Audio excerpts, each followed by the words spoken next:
राधे राधे दोस्तों। अभी तक हम लोग क्या देख रहे थे, भारतीय न्याय संहिता 2023 के तीसरा चैप्टर जिसमें साधारण अपवाद किया गया था, वो धारा 4 से स्टार्ट होकर धारा 44 तक थी। ये रहे आपके तीसरा चैप्टर। ठीक।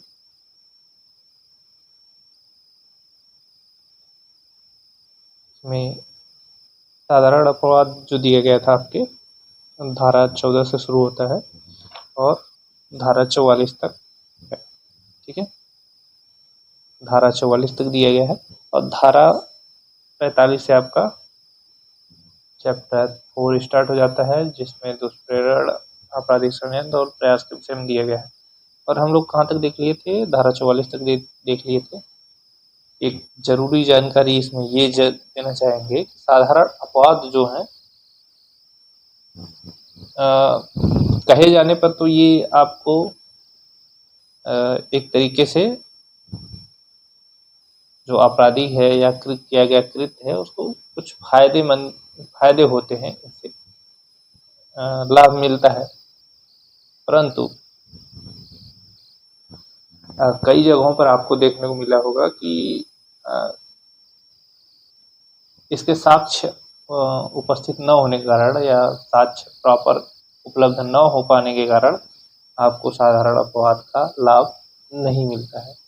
इस कारण से अक्सर देखा गया है कि जहाँ पर लाभ मिलना चाहिए संबंधित व्यक्ति को, वहाँ साधारण अपवाद का लाभ नहीं मिलता है, क्योंकि इसमें प्रॉपर साक्ष्य नहीं मिल पाते हैं। ठीक है, बस यही कारण है कि आप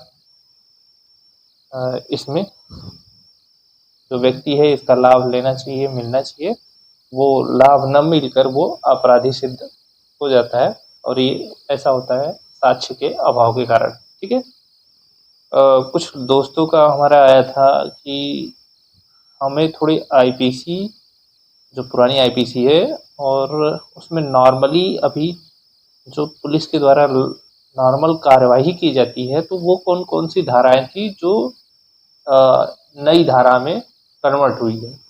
तो इस संबंध में एक सरसरी निगाहों से हम देख लेते हैं कि कौन कौन सी धाराएं पहले आईपीसी में थी, जो अभी बीएनएस की किसी नई धारा में जुड़ गई है और जो पुलिस कार्रवाई के साधारण कार्यों में, डेली के कार्यों में लगा रहता है। जैसे हम यहाँ से स्टार्ट करते हैं।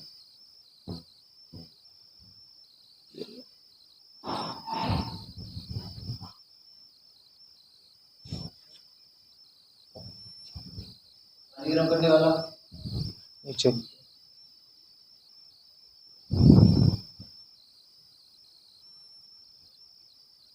चलिए शुरू करते हैं। जो आईपीसी की धाराएं कन्वर्ट हुई हैं और पुलिस विभाग में साधारण तौर पर उपयोग में आई जाती हैं, और सबसे ज़्यादा चर्चित जो धाराएं हैं वो ये हैं।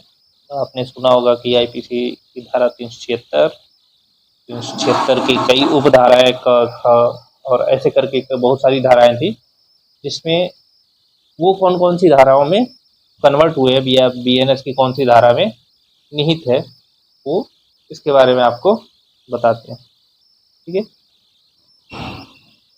तो आईपीसी की धारा 375 जो है वो भारतीय न्याय संहिता यानी बीएनएस 2023 की धारा 63 में कन्वर्ट हो गई है, और इसमें बताया गया है कि बलात्संग क्या होता है, बलात्संग की परिभाषा दी गई है। ठीक है, बलात्संग के लिए दंड धारा 376 आईपीसी में जो दी गई थी, उसको बीएनएस की धारा 64 में बताया गया है। ठीक है, उसके लिए कितना दंड होगा, क्या चीजें प्रावधान की गई हैं, वो धारा 64 बीएनएस में दिया गया है। ठीक है, अब धारा 376 का ख, जैसे ख था, इसमें 12 वर्ष से कम आयु की महिला के साथ यदि बलात्संग होता है तो इस संबंध उस चीज के लिए धारा 376 था आईपीसी में उसको कन्वर्ट कर दिया गया है भारतीय न्याय संहिता की धारा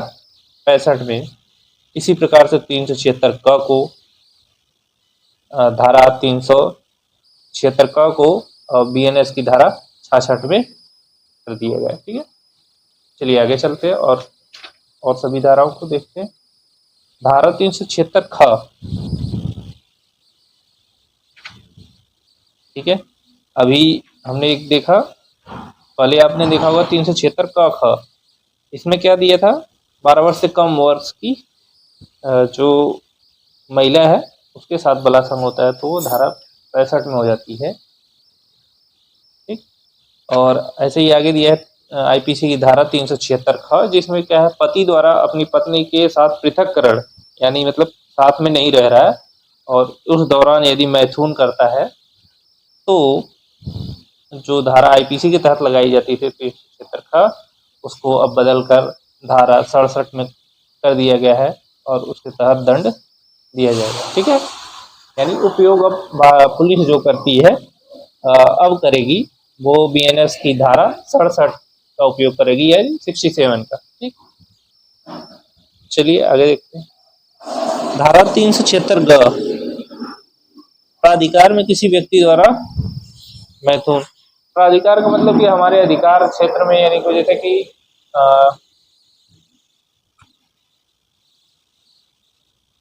हमारे अधिकार क्षेत्र में जैसे कई बार होते हैं कि वरिष्ठ अधिकारी हैं, उनके अधिकार क्षेत्र में कोई कर्मचारी आते हैं और उनके साथ यदि कोई महिला कर्मचारी है, कोई पुरुष कर्मचारी, पुरुष अधिकारी है और उसके अधीनस्थ कोई महिला कर्मचारी है और उसके साथ यदि मैथुन करता है पुरुष अधिकारी, तो धारा 376 ग का उपयोग किया जाता था, लगाया जाता था। वहां पर अब लगाया जाएगा, पुलिस के द्वारा उसका उपयोग किया जाएगा, धारा 68, भारतीय न्याय संहिता की धारा 68 का उपयोग किया जाएगा। ठीक है, और यहाँ पर केवल ये नहीं है कि अधिकारी है, कोई भी हो सकता है, जैसे मकान मालिक है, वहाँ पर काम करने वाली महिलाएं आती हैं तो वो उनके अधीन होते हैं, काम करते हैं, तो वहाँ पर दुरुपयोग करते हैं इन सब चीज़ों का, तो भी ये धारा लगती है। ठीक है, साधारण तौर पे आपको समझाने के लिए बता दिए। ठीक है, चलिए आते हैं, एक नई धारा जोड़ी गई है भारतीय न्याय संहिता में, प्रवंचना साधनों आदि का प्रयोग करके, यानी प्रवंचना यानी धोखा या फिर धोखे में रख कर किसी महिला के साथ यदि मैथुन किया जाता है तो यह धारा 69 के तहत आती है, यानी धारा 60 अंडर सेक्शन 69 BNS 2023। ठीक, यह नया जोड़ा गया है भारतीय न्याय संहिता में। ठीक है, पहले ये धारा नहीं, इसमें नहीं हुआ करती थी, और खासतौर से ऐसे यदि मामले पहले आते थे तो वो आईपीसी की धारा 376 के तहत कार्रवाई करते थे। ठीक है, आगे आते हैं 376 घ, सामूहिक बलात्संग, यानी सामूहिक रूप से यदि किसी भी महिला के साथ बलात्संग होता है और तो इसको धारा 70 में कन्वर्ट कर दिया गया है, बीएनएस की धारा 70, और इसमें आता था आपके सामूहिक बलात्संग, इसकी परिभाषा 16 वर्ष से कम आयु की महिला के साथ बलात्संग, धारा 376 घ और क, धारा 376 घ ख, इन सभी तीनों धाराओं को सम्मिलित रूप से एक धारा में समाहित कर दिया गया, धारा 70। ठीक है, चलिए आगे चलते हैं, और खासतौर से हम केवल वही धाराओं का उपयोग आप लोगों को चर्चा कर रहे हैं जो धारा अभी पुलिस नॉर्मली रूप से कार्य में उपयोग करती है, और बाकी विवरण के लिए अलग से हम इसको बताएंगे ही। ठीक, धारा 354 छेड़छाड़ की धारा बहुत सुने होंगे आप लोग। धारा 354 356 आईपीसी की लगती थी पहले, जो स्त्री की लज्जा भंग करने या स्त्री के साथ छेड़छाड़ करने पर लगाई जाती थी, वो अब हो चुकी है भारतीय न्याय संहिता की धारा 74 के तहत। ठीक है, जो महिला की लज्जा भंग करने के आशय से उस पर हमला या आपराधिक बल का उपयोग करते हैं तो उसका उपयोग इस धारा के तहत दंडनीय होंगे। ठीक है, धारा 354 का आईपीसी लैंगिक उत्पीड़न या लैंगिक उत्पीड़न के लिए दंड जो दिया गया है, ये धारा 75 में लैंगिक उत्पीड़न के लिए दंड बीएनएस में दिया गया है। ठीक है, ये आईपीसी की तुलना में बीएनएस को बताया जा रहा है। इसमें 354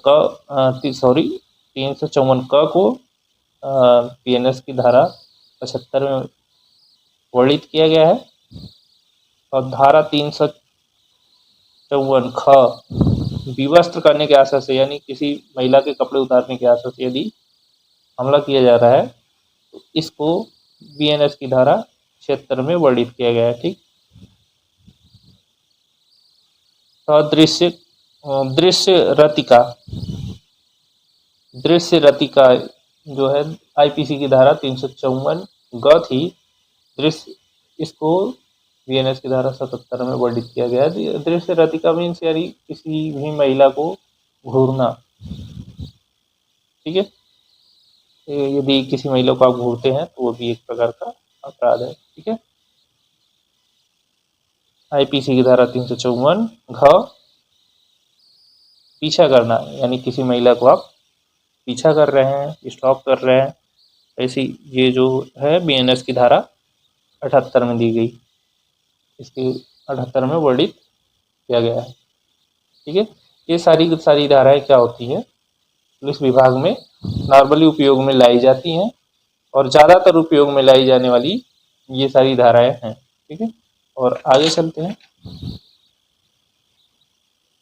अगली धारा जो पुलिस उपयोग ज़्यादातर करती है,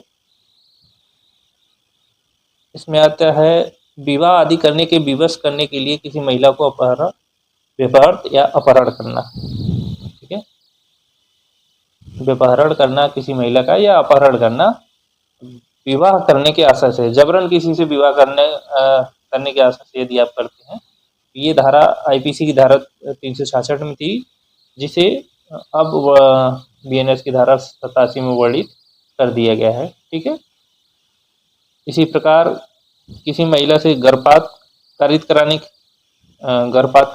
चाहते हैं, जबरन गर्भपात कारित कराते हैं, तो ये धारा 322 में 312 में थी, आईपीसी की धारा 312 में, जिसे बीएनएस की धारा 88 में वर्णित किया गया है।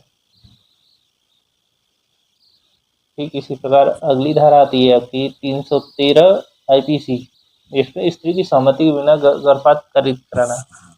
एक तो होता है गर्भपात कारित कराना, ये तो गलत होता ही है, और दूसरा होता है स्त्री की सहमति नहीं है, उसके बावजूद भी यदि उसके गर्भपात को आप गर्भधारण गिराते हैं या गर्भपात कराते हैं, तो भी ये अपराध है, और इसको आईपीसी की धारा 313 में जो वर्णित किया गया था, उसे अब भारतीय न्याय संहिता की धारा 89 यानी 89 में वर्णित किया गया है। ठीक है, एक और नई धारा जोड़ी गई है अभी हमारे भारतीय न्याय संहिता में, जिसमें धारा 95 में है, अपराध को कारित करने के लिए बालक को भाड़े पे ले जाना, नियोजित करना या नियुक्त करना। कोई ऐसा अपराध है जिसपे बालक को छूट मिल जाती है या साधारण अपवाद का फायदा मिलता है, ऐसी स्थिति में किसी बालक को अपराध कारित करने के लिए भाड़े पर यदि कोई व्यक्ति ले जाता है, तो वो अपराध होगा, और ये नई हमारे क्या है भारतीय न्याय संहिता में जोड़ी गई है नई धारा, जो इसमें वर्णित की गई है, धारा 95 पे वर्णित की गई है। इसमें कितना दंड होगा, क्या क्या प्रावधान होंगे। चलिए आगे आते हैं। बहुत अच्छे से आप लोग जानते होंगे 302 धारा के बारे में, कि कहीं भी कुछ हुआ तो ये होता था कि कहीं हत्या हो गया तो कुछ हो गया, तो ऐसे में आप लोग क्या करते थे कि हाँ इस व्यक्ति पर 302 लग गया है, नॉर्मली आप लोग चर्चा में सुने होंगे। तो ये 302 क्या होता था, हत्या के लिए दंड होता था भारतीय न्याय से दंड संहिता यानी आईपीसी के तहत, जिसे भारतीय न्याय संहिता 2023 में धारा 113 में वर्णित कर दिया गया है। ठीक, और ठीक इसी प्रकार आप लोग लगभग 2024 के जनवरी महीने में आपने देखा होगा कि ड्राइवर लोगों ने क्या किया था, जाम किया था या अपना धरना प्रदर्शन विरोध किए थे, उसमें उन्होंने उनका विरोध करने का क्या कारण रहा होगा, वो चीज़ें आगे बताई जाएंगी, क्या क्यों धरना प्रदर्शन कर रहे थे। परंतु उनका मुख्य उद्देश्य ये था कि एक्सीडेंट से जो होने वाली घटनाओं थी उसमें कुछ बदलाव किए गए थे, इस कारण से वो लोग धरना कर रहे थे। तो एक्सीडेंट की जो धारा थी, धारा 304 क, उपेक्षा द्वारा मृत्यु कारित करना यानी लापरवाही द्वारा मृत्यु कारित कर देना, तो वो आईपीसी की धारा 304 क थी, जिसे अब बीएनएस की धारा 106 में वर्णित कर दिया गया है।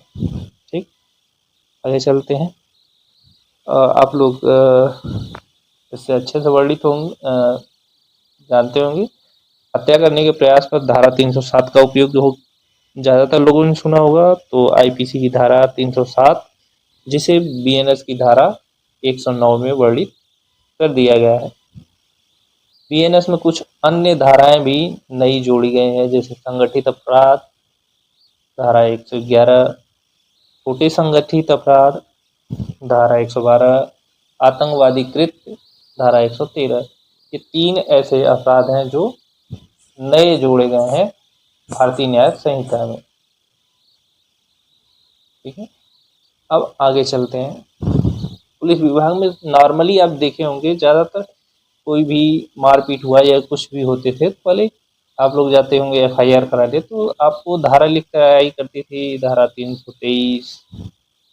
तो इसके बारे में आप लोग ये देख लिए होंगे कि मारपीट हुई है, चोट आई है, तो इससे संबंधित जो धारा 323 लग गई है तो वहाँ पर होती थी। तो उसे अब कन्वर्ट हमारी जो बीएनएस बनाई गई है उसको किस धारा के तहत रखा गया है, तो स्वेच्छा उपहति कारित करने के लिए जो दंड होता है, दंड के लिए जो धाराएं होती हैं वह उसी का उपयोग खासतौर से पुलिस करती है।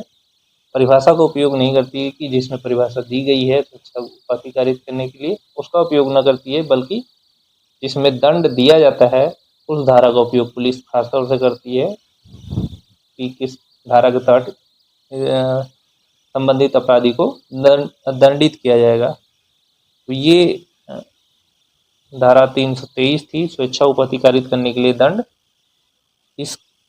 इसको बीएनएस की धारा 115(2) में वर्णित कर दिया गया है, स्वेच्छा उपहति कारित करने के लिए दंड। ठीक है,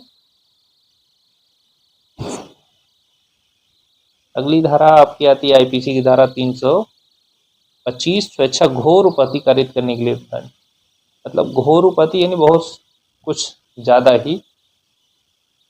यदि घोर उपहति कर देते हैं, किसी के हाथ पैर में बहुत ज़्यादा नुकसान पहुंचा दिए हैं, यदि स्वेच्छा जानबूझकर ऐसा करता है तो इसको बीएनएस की धारा 117(2) में वर्णित किया गया है। ठीक है, ठीक इसी प्रकार आप देखे होंगे खतरनाक आयुधों का साधनों द्वारा स्वेच्छा उपहति कारित करना। खतरनाक आयुध का उपयोग करके लोग जब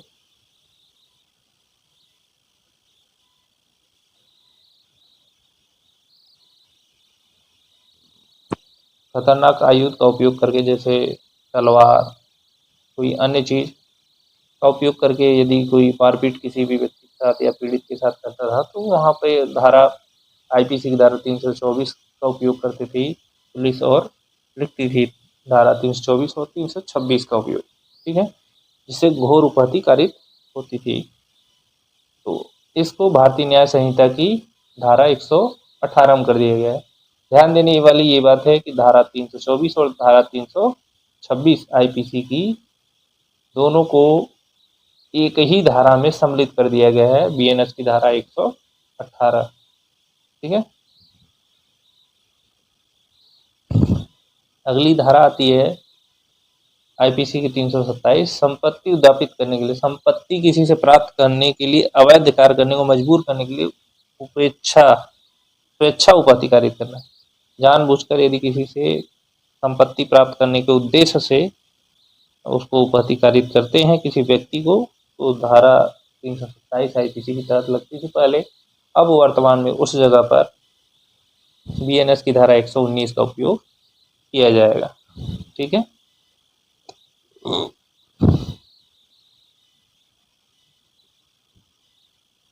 लोक सेवक को अपने कर्तव्य को भयोपरत करने के लिए स्वेच्छा उपहति कार्य करना। ऐसे लोक सेवक जो जनता के लिए कार्य करते हैं, भी इसके लोक सेवक की परिभाषा आपको पहले भी बता दी गई है। तो लोक सेवक जो होते हैं उनको जो कार्य करने जा रहे हैं, कर्तव्य उनका जो कार्य है, उसमें आप उनको डरा धमका के उनको उपहति कारित करते हैं, यानी उनको चोट पहुंचाते हैं। तो ये पहले धारा आईपीसी की धारा 332 का उपयोग करते थे वहाँ पुलिस, और इनके खिलाफ FIR कायम करती थी। अब वहाँ पर भारतीय न्याय संहिता यानी BNS की धारा 121 का उपयोग किया जाएगा। एक और चीज़, इसमें भी धारा 332 और 333 दोनों को समाहित कर दिया गया है धारा 121 में। ठीक है, चलिए आगे चलते हैं। अम्ल या आदि का उपयोग करके घोर उपहति कारित करना या स्वेच्छा उपहति कारित करना, अम्ल आदि का प्रयोग करके, यानी एसिड अटैक आप लोगों ने ज़्यादा सुना होगा, धारा 326 का। ठीक है, इसके तहत क्या होता था, खास तौर से लड़कियां इसका शिकार हुआ करती थीं, और इसमें खास तौर से प्रेमी जो एक तरफा प्यार होता था, इसमें यदि लड़की मना कर देती है, तो इस पे देखा गया है ज़्यादातर लड़के क्या करते थे, एसिड का उपयोग करते थे और लड़कियों के चेहरे या अन्य जगहों फेंक देते थे जिससे उनको नुकसान हो। तो इसके लिए भारतीय दंड संहिता यानी आईपीसी की धारा 326 का उपयोग किया जाता था, जिसे अब भारतीय न्याय संहिता की धारा 126(1) का उपयोग किया जाएगा। ठीक है, ठीक उसी प्रकार 326 था, जिसमें प्रयत्न यानी एसिड फेंकने का प्रयास किया जा रहा है लेकिन फेंक नहीं सका, तो उसको धारा 126(2) में वर्णित किया गया है और इसका उपयोग इसके लिए किया जाएगा। ठीक है, आज के लिए इतना ही।